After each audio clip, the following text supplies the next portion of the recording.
start again. It's a rich thing.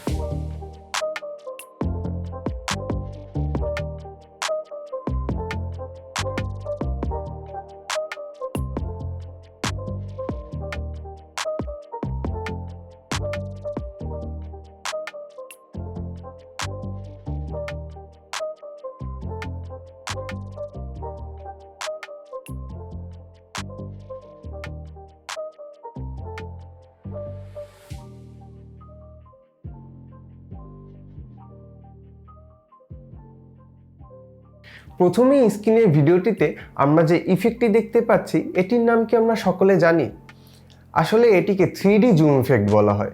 আবার যারা professionally video edit করে তারা এটিকে ভার্টিগো ইফেক্টও বলে থাকে। এটি আগে পিসিতে অ্যাডোব প্রিমিয়ার প্রো সফটওয়্যার ব্যবহার করে ভিডিওতে অ্যাড করা যেত, কিন্তু বর্তমানে আমরা মোবাইল দিয়েও আমাদের ভিডিওতে এই ইফেক্টটি অ্যাড করে নিতে পারি। তো বন্ধুরা, আমি নাজমুল সাকিব আপনাদের সাথে আছি এনএসটেকের পক্ষ থেকে। আশা করি সকলে ভালো আছেন।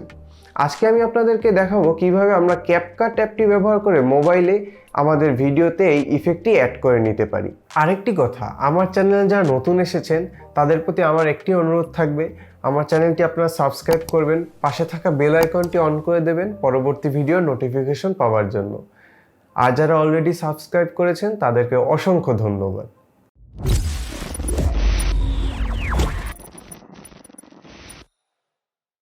ক্যাপকাট অ্যাপটির লিঙ্ক আপনারা আমার ভিডিও ডেসক্রিপশন বক্সেই পেয়ে যাবেন, আপনারা সেখান থেকে ডাউনলোড করে নিতে পারবেন। তো চলুন ভিউয়ার্স, ভিডিওটি শুরু করা যাক। ক্যাপকাট অ্যাপটি ওপেন করলে আমরা এরকম একটি ইন্টারফেস দেখতে পাবো। এখানে নিউ প্রজেক্ট লেখা অপশনে প্রেস করব। আরেকটি কথা বলে রাখি, মোবাইলে শুধু স্টিল পিকচার দিয়ে আমরা যেই স্লাইড শো টাইপ ভিডিওগুলো তৈরি করি ওগুলোতে এই ইফেক্ট অ্যাড করা যাবে। আমি আমার তোলা পিকচারগুলো সিলেক্ট করে নিলাম, এগুলো এখন অ্যাপে ইম্পোর্ট করে দেব। ইম্পোর্ট করার জন্য আমাদের নিচে অ্যাড লেখা যে অপশনটি দেখতে পাচ্ছি এটিতে প্রেস করতে হবে। এরপর নিচে আমরা একটি সিঙ্গেল লেয়ারে আমাদের পিকচারগুলো দেখতে পাবো। লেয়ারটি টেনে একদম শেষে গেলে এন্ডিং নামে একটি ক্লিপ দেখতে পাবো। এটি নিচে ডিলেট অপশনে প্রেস করে ডিলেট করে দেব। আমরা আবার লেয়ারের পিকচারে প্রেস করব। এখন নিচে আমরা নতুন কতগুলো অপশন দেখতে পাবো। এখান থেকে ডানে স্টাইল নামের অপশনে প্রেস করব। এখানে 3D জুম নামে আরেকটি অপশন দেখতে পাবো, সেটিতে প্রেস করার সাথে সাথে 3D জুম ইফেক্টটি আমাদের পিকচারে জেনারেট হতে শুরু করবে। ইফেক্টটি জেনারেট হতে কিছুটা সময় লাগবে, তাই একটু ওয়েট করতে হবে। আর ডাটা কানেকশন কিন্তু অন রাখতে হবে। আমাদের এই পিকচারটিতে কিন্তু 3D জুম ইফেক্টটি অ্যাড হয়ে গেল। দেখুন আমাদের পিকচারটি কীরকম লাগছে।